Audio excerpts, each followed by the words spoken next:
தசரத மன்னன் விஸ்வாமித்திரரை மிகுந்த மரியாதையுடன் வரவேற்று முனிவரின் முன்னிலையில் தனது நன்றியையும் பணிவையும் வெளிப்படுத்துகிறார். விஸ்வாமித்திரர் தனது வருகைக்கான நோக்கத்தை விளக்குகிறார். ராட்சசர்களான மரீச்சன் மற்றும் சுபாகு தனது தியாகத்திற்கு விடுத்த அச்சுறுத்தலை விவரித்தார் மற்றும் அவர்களை தோற்கடிக்க ராமரின் உதவியை கோருகிறார். வேண்டுகோளின் பேரில் திகிலடைந்து தனது இளம் மகனை போருக்கு அனுப்புவதை நினைத்து பயம் மற்றும் பதட்டம் கொண்டார் தசரத மன்னன். தசரதரின் தயக்கத்தால் கோபமடைந்த விஸ்வாமித்திரர் அவரது ஆன்மீக வலிமை மற்றும் அதிருப்தியின் சக்தியால் எதிரொலிக்கும் வார்த்தைகள் வெளிப்படுத்தினார். அவர் வெளியேறும் நோக்கத்தை அறிவிக்கிறார்.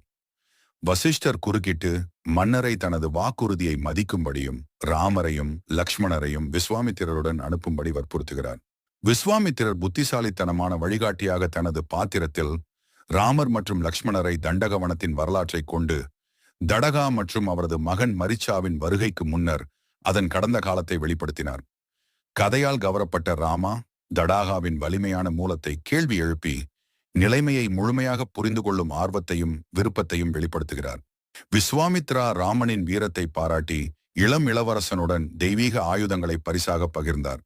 ராமனின் பயணத்தில் ஒரு புதிய அத்தியாயத்தின் தொடக்கத்தை குறிக்கும் வகையில் தடாகாவின் மரணத்திற்கு பிறகு ராமரும் விஸ்வாமித்திரரும் தங்களின் அடுத்த இலக்கை நோக்கி செல்லும் போது உரையாடல் மகாபலியின் தோற்றம் மற்றும் அவரது அசைக்க முடியாத பெருந்தன்மை ஆகியவற்றை நோக்கி திரும்புகிறது. யாகத்தை வெற்றிகரமாக முடித்ததில் விஸ்வாமித்திரரும் மற்ற ரிஷிகளும் மகிழ்ந்தனர். தெய்வீக தலையீட்டின் வல்லமைக்கு சான்றாக ராமனும் லக்ஷ்மணனும் ராட்சச சேனையை முறியடித்தனர்.